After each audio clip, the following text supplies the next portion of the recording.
right.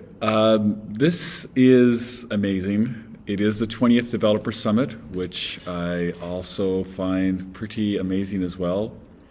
So what I will do is basically go through a summary, but I will first start off with some very important thank yous. So I must thank the Technical University of Berlin for hosting the 20th Developer Summit. It has been an excellent venue, and we've enjoyed being very close to the downtown of Berlin. Also want to thank two companies that have sponsored this summit. It made it much easier to bring people here, to have people involved, to enjoy dinners at night. The Darius and Think Modular, and they have both contributed to making this a very useful event and a very productive event. And also for ZKI as well, the consortium of German universities that have contributed to BigBlueButton over the years. And again, a lot of the capabilities here have been in part contributed and funded by their generous contributions as well. Over 22 universities have been giving to the project. These are the universities that have contributed to ZKI last year. So for all of those, we are building BigBlueButton for you. This is your project. And the LiveKit funding, thanks to Timo, had done crowdsourcing, and we were able to crowdsource about 60K of euros of funding for contribution towards the LiveKit development. So again, thank you, and this shows the benefits and the power of the community as well. There are some commercial companies behind the project as well. Blindside Networks, of which I'm the CEO, IMDT, you heard Tiago speak earlier on, Stephen Dane from Host BBB, and MConf, which has been involved in the project for over 10 years, RII Advice, and Think Modular as well. And again, there's be some shout outs later on to these folks as well. So it is commercially supported open source. All right, a little look back in terms of the last summits. This was in Berlin last year. So Humboldt had hosted us, and there we were doing a sort of a stand-up with the rest of the team. And then for the 19th summit, of course, we wanted to, that's the final picture from the 18th summit. And for the 19th summit, we went to Brazil, which is very nice, hosted by IMBT. And then we couldn't get enough Brazil, so we did a hack week in Brazil about 2.5 months ago, where we just sprinted on a bunch of capabilities for BigBlueButton, some of which have made it into the product, the ability to edit chat messages, which you'll see later. And then we are now in Germany, and again at Humboldt. So I encourage you to check out all the other presentations if you're just watching mine. There were some fantastic projects that were done and advancements. All right, so I want to bring it back. So I was actually at a conference last week, OEB, Online Educator Berlin, which is a conference for online learning. So we had a booth there for BigBlueButton. The tagline is "Because the virtual classroom is not a boardroom." And just to sort of level set, if you are maybe not super familiar with BigBlueButton, you might ask, what problem are we solving? Well, there's a lot of need for quality education around the world. We believe every student should have access to quality online education, and every educator deserves the best platform to deliver it. So you want to be able to deliver effective virtual classes, and how would you measure it? Well, you want increased learning outcomes. That's because the classroom is not a boardroom. The classroom, you come to learn. And the question you could ask is, well, how do you achieve the increased learning outcomes? Well, if you're a video conferencing system, the answer is obvious. It's just more video. So all you need is 49 webcams, right? That's what we were told during COVID. 49 webcams, and you can hold a virtual class. It didn't work out so well. So from the United States, this is the stats for the National Center for Education Statistics. And in those stats, it showed that all the reading and comprehension scores dropped, sometimes back to like 1971 levels. It was horrible, right? So webcams are clearly not enough. So what you find are organizations that still use video conferencing systems, they end up supplementing the limited engagement with other tools. So you will have like product A, product B, product C, where you'll shuttle the students over to and back. And basically you are bleeding student data out to these tools. So that's not great either. So the key for us and the project is that if you sit and watch and you do not do anything in a session, it's passive learning. If the goal is to learn, you must be active. It's simply how our brain works. You can walk into a gym and you can stare at the weights, but your muscles will not change until you lift a weight. Similar with learning. If you just watch, very little will happen until you're active. So if you had come up to me at the conference or here at the summit, I would have said Big Blue Button's a virtual classroom designed to ensure every student learns. If you were in a video conferencing system and you were a student and not share your webcam, it's very likely the teacher is unaware of you. And it's very likely that if you're not doing anything, you're going to get less learning outcomes. That's just not acceptable. You don't go to the gym to watch the weights. You go to the gym to have a good workout. Same thing with the class. So we would say designed is the way we do it is built-in tools for active learning and live analytics to ensure every student learns, and it's the live analytics that guide the teacher. That's our promise.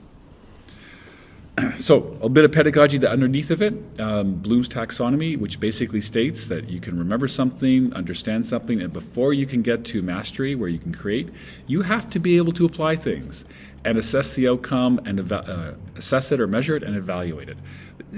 You can't learn. You can't watch 4 hours of video in Spanish and go out and speak Spanish. You have to apply yourself. And that effort creates the changes in the brain that leads to long-term learning. Another great pedagogical theory behind this is Zavoski's zone of proximal development, which is a very big name for something very simple concept, which is basically when you want to learn something, you have this zone. At the lower end are things that you can achieve on your own, and at the upper end, the most that you can effective way to learn is only achievable with assistance. And you could think of that like you're in a coach, you're working out with somebody, you're working out with friends. It is through other people that you achieve the peak of your learning. And from a pedagogical point of view, that's social constructivism. That's you learn best with working with others and having assistance. So how do we wrap that into Big Blue Button? Well, in a class you would provide students some scaffolding, some base knowledge. Then you would engage them in activities that require effort. This is the opposite of passive learning. You would monitor their progress, and then you'd give feedback at the right moment. Like when the students are struggling, or if I use an analogy for the gym, you're trying to do that last rep, and the trainer reaches down and just gives you a little bit of help near the end. And with that help, you had a really good workout. So in a class, it would sort of be structured something like this. You would spend some time at the beginning to build relationships because we're all looking at each other, through a medium that is in the screen. You would do some review and preview. You would do a main segment and summary and next steps. That's the general structure. And in the main steps, you would do some scaffolding, and then you would have activities. And at the end, you would do another activity for active recall. You can kind of think of this as a cycle.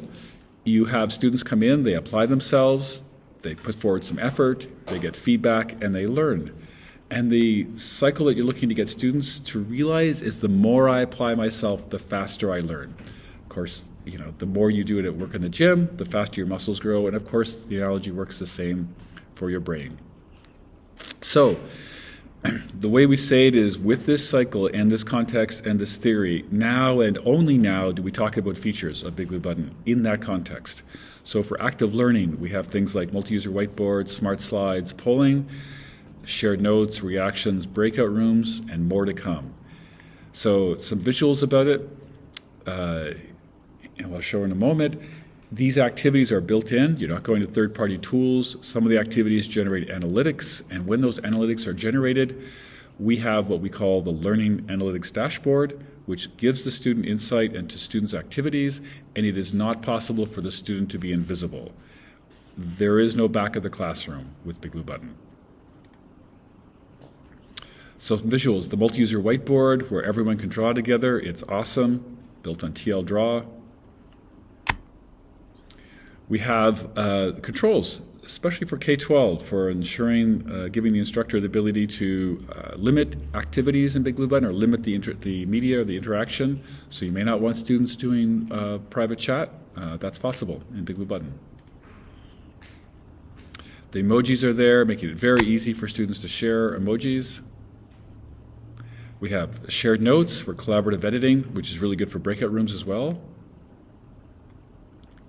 And we have breakout rooms, which recently saw some improvements, such as you have the ability to ask Big Blue Button to bring the whiteboard and shared notes back when the breakout rooms ends.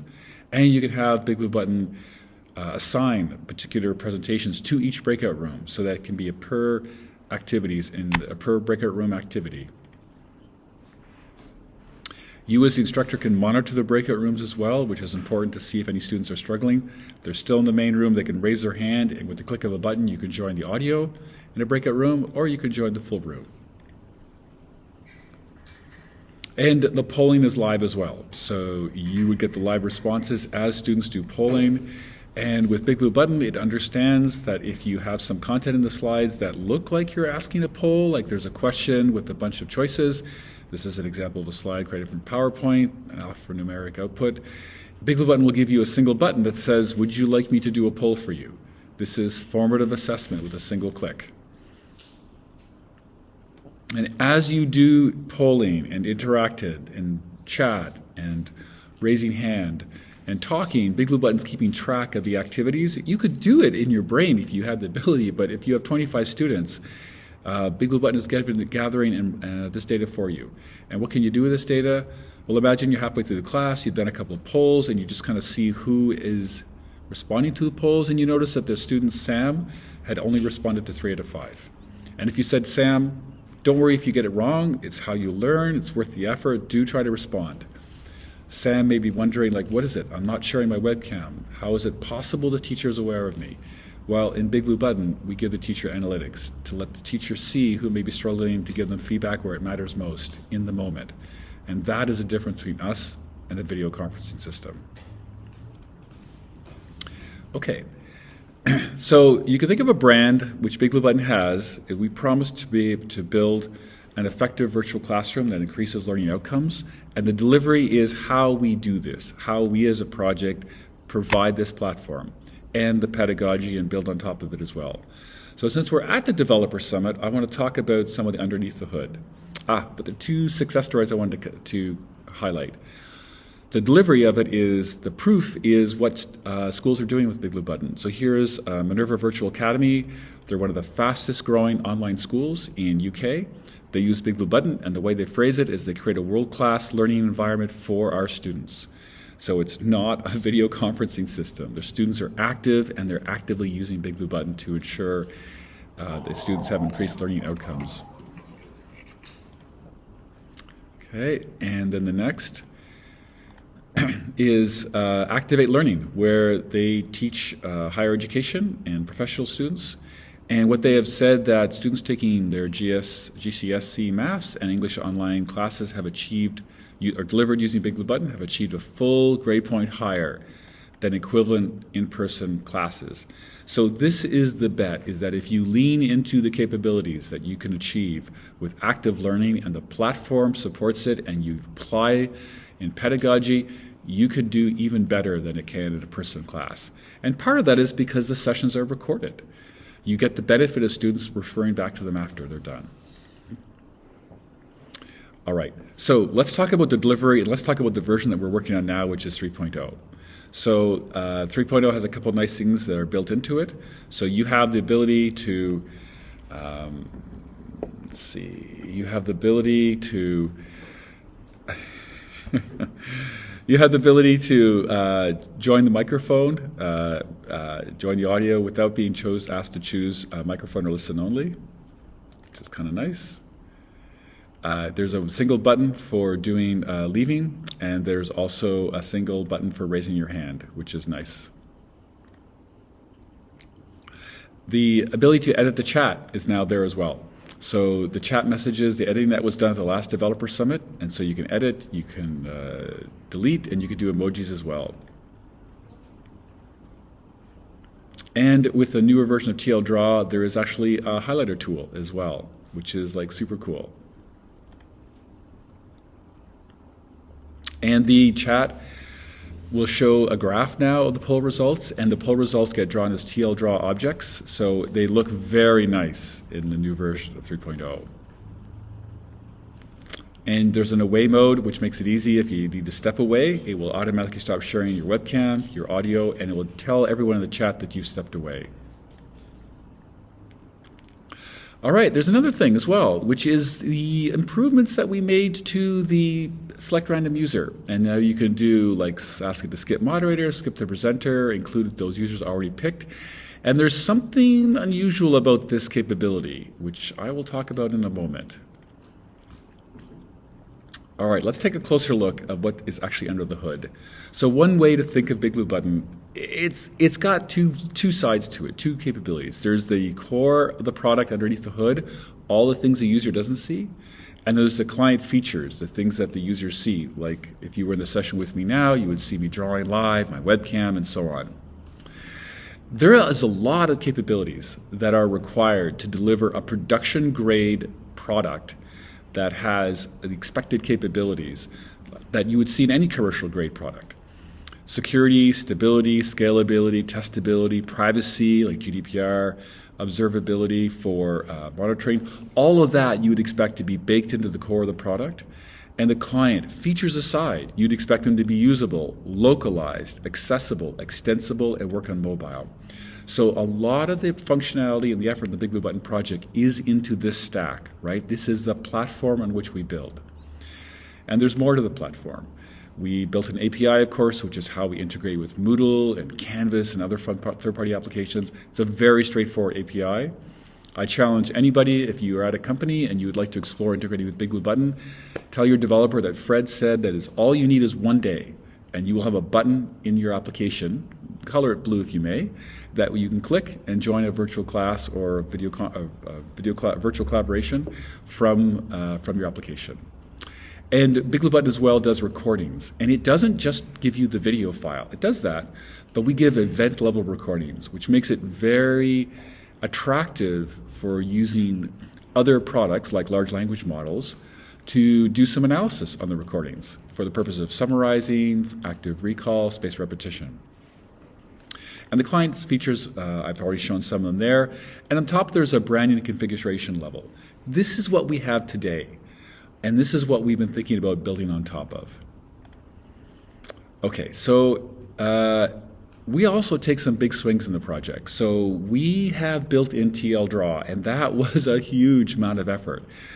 We had an old whiteboard ourselves, which we built, and we had worked on it for many years.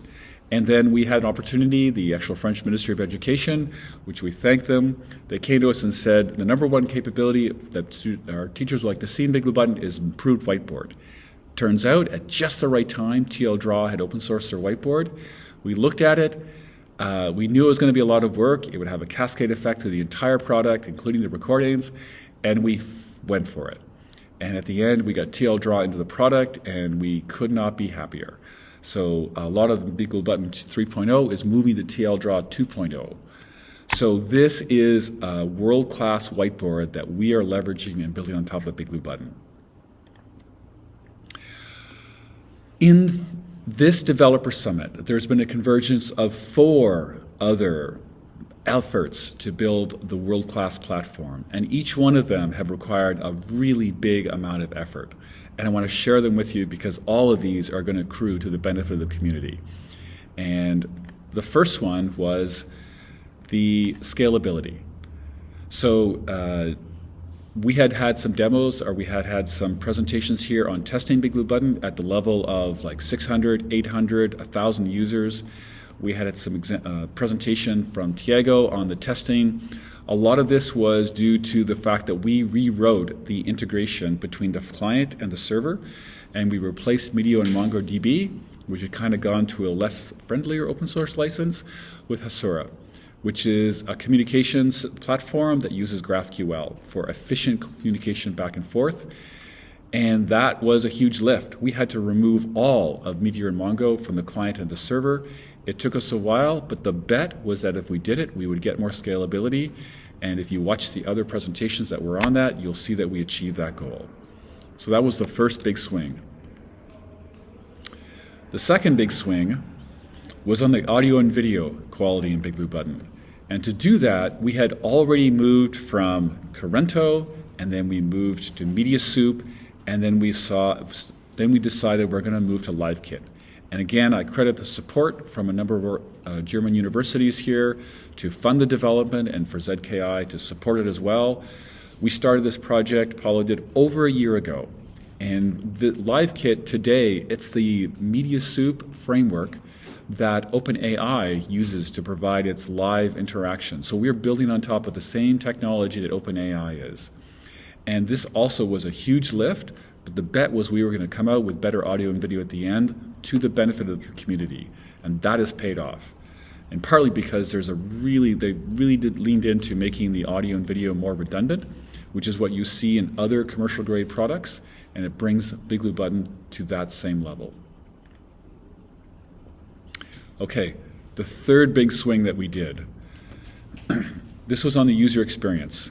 So another presentation had gone on about the usability improvements that had gone into BigBlueButton.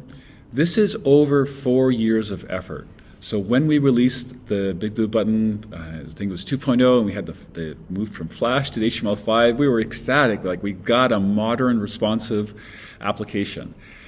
And then we got a lot of feedback over the years, we've improved it, and a lot of work has gone in by a number of people in the design team. So this is a couple pictures of at the French ministry. We were getting feedback from the teachers there that were using BigBlueButton. A lot of the design work came out of MCOF, and they had done usability testing with their community and getting feedback. So we poured our 4 years of experience and 4 years of feedback into BigBlueButton. And we have come up with a new design, which is basically, as shown by some people here, the design is getting into place, and so is the implementation. So this is what the newer version of BigBlueButton will look like. And why this is important to the project, not only from the usability point of view, right? We learned a lot, and we can express that in making the product better. But BigBlueButton has been around since 2007.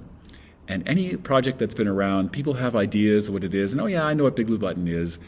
And when I talk to people, they say, I ask them, have you used BigBlueButton at conferences or educational organizations?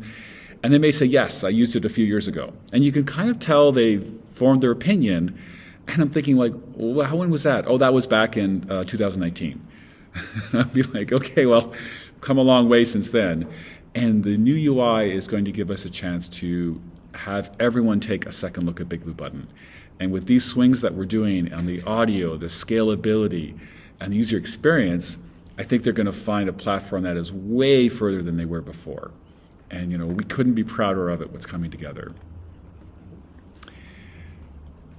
There's one more big update that we did. And this one is foundational to the product and opens up more opportunities for the project to provide capabilities for beyond the virtual classroom market that we're in right now. And that is plugins. So the plugin architecture actually started being used last year at the last developer summit we had in Berlin. So Timo had done a presentation on the hybrid classroom example that they did. They wanted to have a UI come up in BigBlueButton that allowed you to control the in-room video conferencing systems. And Thiago, who had been working in his team on the plugin, he said, why don't we do this as a plugin? And it was one of the first examples of using plugins. So since then, a year later, in version 3.0, the plugin architecture rocks. So this is going to be foundational to BigBlueButton in terms of what other people can do, what we can do in terms of accelerating innovation, and what others can do to build upon it. So in BigBlueButton 3.0, this is not the final list, and I think chat mentions actually went to the core, but these are the plugins that are going to be available, and each one of these is going to be a separate component which we can innovate on and build upon. So that select random user, that's actually a plugin that I showed a bit earlier. So this changes BigBlueButton from a product more to a platform. And when you think of a platform, you want a solid foundation that is extensible, that is modular, that you can build upon. And the open source part of it makes it available to many users to do that. So in the market today, we have really focused on the virtual classroom, and that's important. As a product, you want to have a target market. You want to solve a problem for somebody. You want to differentiate yourselves from others, especially when the other products are horrible, actually. I mean, you just don't want to be using, friends don't let friends use video conferencing alone for virtual classrooms, right? You want to use a platform that is built on pedagogy. That is our message. But it's actually a smallish market relative to the video conferencing market, and that is also relative to the web-based collaboration market. So some observations about BigBlueButton. If I laid out all the features of BigBlueButton, and I laid them out in terms of what the capabilities are, I would look something like, you could do poll and chat, and then you'd based on the audio video screen share, and then you would add to it this capabilities, private chat emoji, then you would add to it breakout rooms and so on, and you'd finally get the lock settings, smart slides, learning analytics dashboard, the integration, and features we want to do in the future. We have solved the hardest problem, right? For delivering a virtual classroom, it requires a lot of capabilities, the integration, the control, the engagement that's built in, the analytics, scalability, all of this, usability, accessibility. But by laying these out, this actually shows that there are other use cases that only require these capabilities. And these use cases, well, we had to actually implement them all as on our journey to do the virtual classroom. So the observation is that there's still a little bit more work left. Like, we want to do a QR code to join a session. We'd like to do a calendar integration, smart meeting layout. But the pieces are all there. And you can extend some of these scenarios a bit further, like in a meeting mode. Maybe you want to do a webinar mode. Maybe you would like to scale to 1,000 users, as I believe we can in the product now. And maybe with virtual classrooms, you would like to be able to do like a hybrid classroom. So you match the in-class physical with the virtual, which I believe we can. So as we go towards these and build them out, some of the pieces that we need to do are now being done by plugins. If you want to do an AI summary of what's going on in the session, that could be a plugin. So what this means is that BigBlueButton, with the plugin architecture, you could have a company look at it and say, you know what, I want to do a meeting, and I don't need to build a meeting software. I could build something off the market that just focuses on meetings. But if I use BigBlueButton, then I have the ability to move left and right to these other use cases. And we want to make it easier for users to do that. So this fills out the platform, in which is not only the client features and branding, but we have the plugins, and we ideally would like to create some of those use cases. So this is working back from the use case to implement it as like a profile. So if you wanted to start up BigBlueButton and all you needed was one-on-one or just video chat, you could do it. And knowing that if you did build on it, the other capabilities were there for you. You didn't buy into a limited platform. You bought into something that's really quite capable. So a couple UI designs, like imagine the students, had a QR code that the instructor put up, and they invited them in the physical class to just do polling. You might imagine on a mobile device it would look something like this. It's the full capabilities of BigBlueButton, but it's just modified so that only the functionality you need is available. So that might be a clicker. If you just needed to be able to do audio, video, and screen share, we have that, right? The interface could just allow you to do that enough. And for bespoke applications that only need that capability, it would be easy to do. You might want to do like a meeting mode where now you have the whiteboard tools and there's the chat and public and private and so on. Again, this is just enabling more capabilities, and you can see a few more of them would come into play. If you want to go beyond just meeting to meeting plus collaboration, let's say breakout rooms and so on, again, those capabilities are there in BigBlueButton. We want to make it easy to configure. And of course, if you want to do the virtual classroom, then you would want to have all the capabilities of BigBlueButton. And our goal would be to make that easy no matter what place you drop into, and make it easy to set up no matter what place you choose. So this is where we want to get to, is we are a product today, and I believe with those 4 things that we've done, the scalability, the plugin architecture, the UI, and the audio and video improvements, that we are like a foundational platform. It's really hard to imagine that somebody who wants these capabilities will just go build it from scratch when there's a project that has spent this much time and this much effort into building it out on top of world-class components and making it open source available. So are there examples of companies that built on top of BigBlueButton? Well, yeah, it turns out there are. So MConf is one of them. They've been working with BigBlueButton for over 10 years.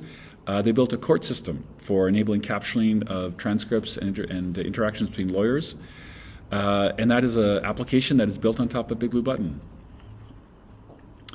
Dadaris, who has been sponsor of the conference, built out their virtual classes on top of BigBlueButton and are using the analytics to provide insight in terms of students' participation and performance. Again, we provide very detailed analytics in the recording, and these can be built upon to enhance other applications.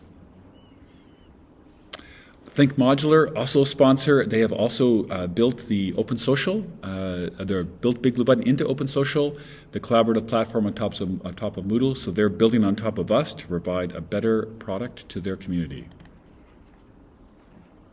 This one I came across early this year. It's called Fun Class, and they are targeting at very early stage kids, and that looks a bit familiar, I believe. That's BigBlueButton. So they built a lot of nice avatars and capabilities on top of it. Again, they didn't have to create this platform. We provided it to them. They simply built on top of it and went after their target market. And Blindside Networks, of which I'm the CEO, we have, of course, built our hosting on top of BigBlueButton, and we provide a scalable on-site product for running collaboration or running virtual classrooms behind the firewall. And of course, it's on BigBlueButton. Okay. I would like to summarize, because that's a lot of what we have done in the past and where we have accomplished in the current iteration and these efforts that we're making to build the world-class platform. So if I had to say, why as a developer would you choose BigBlueButton? It is a global community. We are here in Berlin, and we are constantly working together with developers all around the world. Over 150 developers have contributed to BigBlueButton so far. It is easy to get started. You can download it, you can set up a BigBlueButton server in under 30 minutes, the documentation, and tell your manager that Fred said you can get it running in a day, integrated with your product.